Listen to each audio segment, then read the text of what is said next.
అంతరిక్షం నుంచి అవనికి వచ్చిన సునీత విలియమ్స్. అంతర్జాతీయ అంతరిక్ష కేంద్రం ఐఎస్ఎస్లో చిక్కుకున్న భారత సంతతికి చెందిన వ్యోమగామి సునీత విలియమ్స్, అమెరికా వ్యోమగామి బుచ్ విల్ మోర్లు క్షేమంగా భూమికి చేరుకున్నారు. 8 రోజుల ప్రయాణం కోసమని ఐఎస్ఎస్లోకి వెళ్లిన వీరు 9 నెలల సుదీర్ఘ విరామం తర్వాత ఈ రోజు భూమి మీద అడుగుపెట్టారు. సునీత విలియమ్స్ 2024 జూన్ 5న వారు ఐఎస్ఎస్కి ఎందుకు వెళ్లారు? వారానికి తిరిగి రావాల్సి ఉండగా ఎందుకు రాలేకపోయారు? వారు అంతరిక్షంలో ఎలా ఉన్నారు? ఇన్ని రోజులు ఏం చేశారు? అమెరికా కాలమానం ప్రకారం సోమవారం మార్చి 17 రాత్రి 10:45కు, భారత కాలమానం ప్రకారం మంగళవారం ఉదయం 8:15కు వారిని భూమి మీదకు తీసుకువచ్చే ప్రక్రియ మొదలవగా, బుధవారం తెల్లవారుజామున సుమారు 3:30 ప్రాంతంలో వారు క్షేమంగా భూమికి చేరుకున్నారు. వారి తిరుగు ప్రయాణం కోసం ఏర్పాటు చేసిన స్పేస్ ఎక్స్ వ్యోమగామి క్రూ 10 వీరిని సురక్షితంగా అంతరిక్షం నుంచి ఫ్లోరిడాలోని సముద్ర జలాల్లో దించింది. దీనికి నాసా ఆస్ట్రోనాట్ నిక్ హెగ్ పైలట్గా వ్యవహరించగా, ఆయనతో పాటు అంతరిక్షానికి వెళ్లిన రష్యన్ కాస్మోనాట్ అలెగ్జాండర్ గోర్జ్నోవ్ సైతం భూమి మీదకు వచ్చారు. అయితే అసలు సునీత విలియమ్స్ ఎందుకు వెళ్లారు? 8 రోజుల తర్వాత ఎందుకు తిరిగి రాలేదు? క్యాప్సూల్స్లో వచ్చుంటే ఏమై ఉండేది? వ్యోమగాముల సవాళ్లు ఎలా ఉండేవి? ఎలాంటి ఆహారం తీసుకున్నారు? మంచినీరు ఎలా తీసుకున్నారు? వింతైన వాసన వస్తుందా రాదా? ఎలా నిద్రపోతారు? వ్యాయామం కూడా చేయాలా? బట్టలు ఉతుకొచ్చా? అంతరిక్షంలో వారేం చేశారు? రోజుకు 16 సార్లు సూర్యోదయం చూశారంట. ఐఎస్ఎస్లో ఆరోగ్య సమస్యలు ఎదురైతే ఎలా ఉంటుంది? ఎలా తిరిగి వచ్చారు? సో వీటి గురించి మనం తెలుసుకుందాం. 2024 జూన్ 5వ తేదీన ఫ్లోరిడాలోని కేప్ కెనెరాలో అంతరిక్ష కేంద్రం నుంచి వీరు స్టార్ లైనర్ అంతరిక్ష నౌకలో అంతర్జాతీయ అంతరిక్ష కేంద్రానికి బయలుదేరారు. కొన్ని గంటల్లోనే అక్కడికి చేరుకున్నారు.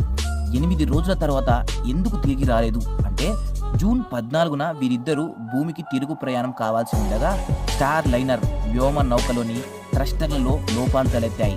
రాకెట్ ఇంజన్కు ఇంధనం ప్రవహించడానికి అవసరమైన ఒత్తిడి అందించే హీలియం లీక్ కావడంతో దీన్ని సరిచేసే క్రమంలో వ్యోమగాములు తిరుగు ప్రయాణం ఆలస్యమవుతూ వచ్చింది.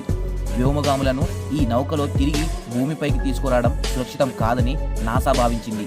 స్టార్ లైనర్ పేలిపోయే ప్రమాదం ఉండడంతో వారిని ఐఎస్ఎస్లోనే ఉంచి సిబ్బంది లేని క్యాప్సూల్ను మాత్రమే భూమికి పంపారు.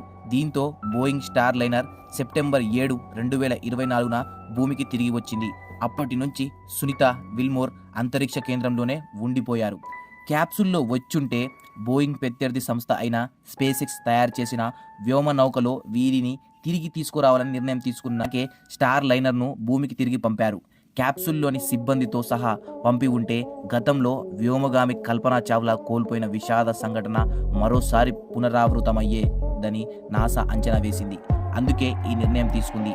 వ్యోమగాముల సవాలు ఊహించని విధంగా కొన్ని రోజుల మిషన్ నెలల పాటు కొనసాగడంతో అక్కడ ఆస్ట్రోనాట్లు అనేక సమస్యలు ఎదుర్కోవాల్సి వచ్చింది. ఎక్కువ కాలం అక్కడే ఉండడం వల్ల వారు మానసికంగా, శారీరకంగా ఒత్తిడికి లోనయ్యే అవకాశం ఉంది. వీరి కోసం అదనపు దుస్తులు, ఆహారం, వ్యక్తిగత సంరక్షణ సామాగ్రిని కార్గో స్పేస్ క్రాఫ్ట్ ద్వారా నాసా పంపించింది. ఎలాంటి ఆహారం తీసుకున్నారు? ఐఎస్ఎస్లో ఉన్న సునీత విలియమ్స్కు నాసా 3 నెలలకు ఒకసారి ఆహారం పంపించింది. ఇందులో తృణధాన్యాలు, పాల పొడి, పిజ్జా, రొయ్యల కాక్టైల్, వేయించిన చికెన్, ట్యూనా ఫిష్ సహా పలు ఆహారాలు ఉన్నాయి. వాటిని వేడి చేసుకొని అయస్కాంతం ట్రైలలో తింటారు. మంచినీరు ఎలా? సాధారణంగా అంతర్జాతీయ అంతరిక్ష కేంద్రంలో వ్యోమగాములు చెమట, మూత్రాన్ని రీసైక్లింగ్ చేసి మంచినీటిగా మార్చుతారు. వాటినే తాగుతారు. కానీ సాంకేతిక సమస్య వల్ల ప్రస్తుతం అక్కడి సిబ్బంది తమ మూత్రాన్ని స్టోర్ మాత్రమే చేస్తున్నారు. ఇలా వారి కాలకృత్యాలు ముగించుకున్నాకే అధికారిక పనుల్లో దిగుతారు. ఐఎస్ఎస్లో నిర్వహణ, శాస్త్రీయ ప్రయోగాలు వంటివి పనులు చేస్తారు. వింతైన వాసన. భూమిపైన మనకు రకరకాల వాసనలు వస్తాయి, కానీ స్పేస్లో ఒకే ఒక వాసన వస్తుంది. అదే మెటాలిక్ స్పేస్ స్మైల్. ఇది లోహపు వాసనలా లేదా కాలిపోయిన లోహం వాసనలా ఉంటుంది. కొందరు వ్యోమగాములు వెల్డింగ్ చేస్తున్నప్పుడు వచ్చే వాసనలా ఇది ఉంటుందని చెబుతారు. ఎలా నిద్రపోతారు? అంతరిక్షంలో కేంద్రంలో ఫోన్ బూత్ సైజులో ఉండే స్లీపింగ్ బ్యాగ్ ఉంటుంది. అందులో వారు నిద్రపోతారు.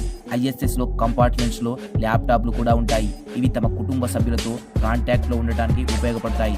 ఫోటోలు, పుస్తకాలు వంటి వ్యక్తిగత వస్తువులు పెట్టుకోవడానికి కూడా ఐఎస్ఎస్లో ఖాళీగా ఉంటుంది. వ్యాయామం కూడా చేయాలి. స్పేస్లో ఎక్కువ కాలం పాటు ఉండేవారు ప్రతిరోజు కనీసం 2 గంటలు వ్యాయామం చేయాల్సి ఉంటుంది. జీరో గ్రావిటీ వల్ల ఎముకలు బలహీనపడే పరిస్థితి ఉంటుంది. ఎక్సర్సైజులు చేస్తారు. బట్టలు ఉతుకొచ్చా అంటే స్పేసెస్లో దుస్తులు ఉతికే అవకాశం ఉండదు. సాధారణంగా అక్కడ రోజువారీ దుస్తులు చాలా శుభ్రంగా ఉంటాయి, కానీ ఎక్సర్సైజ్లో సమయం వాడే దుస్తులు మాత్రం మురికిగా వాడతాయి. కొందరు వ్యోమగాములు ఒక్క ప్యాంట్ను 3 నెలలు కంటిన్యూగా వేస్తారు. అంతరిక్షంలో వారు ఏం చేశారు? అంతరిక్షంలో సునీతా విలియమ్స్ 900 గంటల పాటు పరిశోధన చేశారు. ఐఎస్ఎస్లో డేటివ్స్ మొక్కలపై పరిశోధన, గార్డెనింగ్, మొక్కల నీటి వ్యవస్థలో ఉండే సూక్ష్మజీవులపై వివిధ తేమ పరిస్థితుల ప్రభావం, వ్యోమగాములకు సురక్షితమైన పోషకాలు అందించే ఆహార ఉత్పత్తి కోసం ఆమె పరిశోధన చేశారు. రోజుకు 16 సార్లు సూర్యోదయం. ఈ 9 నెలల పాటు 16 సూర్యోదయాలు, 16 సూర్యాస్తమయాలను సునీతా విలియమ్స్ బుచ్విల్ మోర్ చూశారు. ఐఎస్ఎస్ భూమి చుట్టూ ఒకసారి పరిభ్రమించడానికి సుమారు 90 నిమిషాలు పడుతుంది. ఈ లెక్కన 24 గంటల్లో సుమారు 16 సార్లు భూమిని చుట్టేస్తుంది. అలా 16 సార్లు వ్యోమగాములకు సూర్యోదయాలు, సూర్యాస్తమయాలు కనిపిస్తాయి.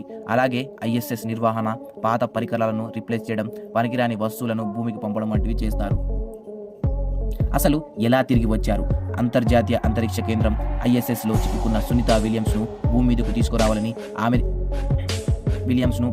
తీసుకురావాలని అమెరికా అధ్యక్షుడు ట్రంప్ ఆదేశించడంతో నాసా, స్పేస్ సంస్థలు రంగంలోకి దిగాయి. క్రూ 10 మిషన్ను ప్రారంభించాయి. అయితే వచ్చే వారం ప్రతికూల వాతావరణ పరిస్థితులు ఉండొచ్చనే అంచనా వల్ల ఆ లోపే తిరుగు ప్రయాణమయ్యేలా ప్లాన్ చేశారు. ఈ మిషన్లో భాగంగా కెన్నడీ స్పేస్ సెంటర్ నుంచి మార్చి 10న భారత కాలమానం ప్రకారం మార్చి 15 తెల్లవారుజామున 4:33 గంటలకు ఫాల్కన్ 9 రాకెట్ దీన్ని నింగిలోకి మోసుకెళ్లింది. మార్చి 16న తెల్లవారుజామున క్రూ 10 మిషన్ ఐఎస్ఎస్కు విజయవంతంగా చేరుకుంది. ఇందులో అమెరికాకు చెందిన Anne McClain mission commander, Nicole Ayers pilot, Japan వ్యోమగామి టక్యా ఒనీషి, రష్యాకు చెందిన కిరిల్ పెస్కో ఉన్నారు. వీరిద్దరూ ఇక్కడికి రావడంతో పాటు బాధ్యత ఇతర ఆస్ట్రోనాట్స్ తీసుకున్నారు.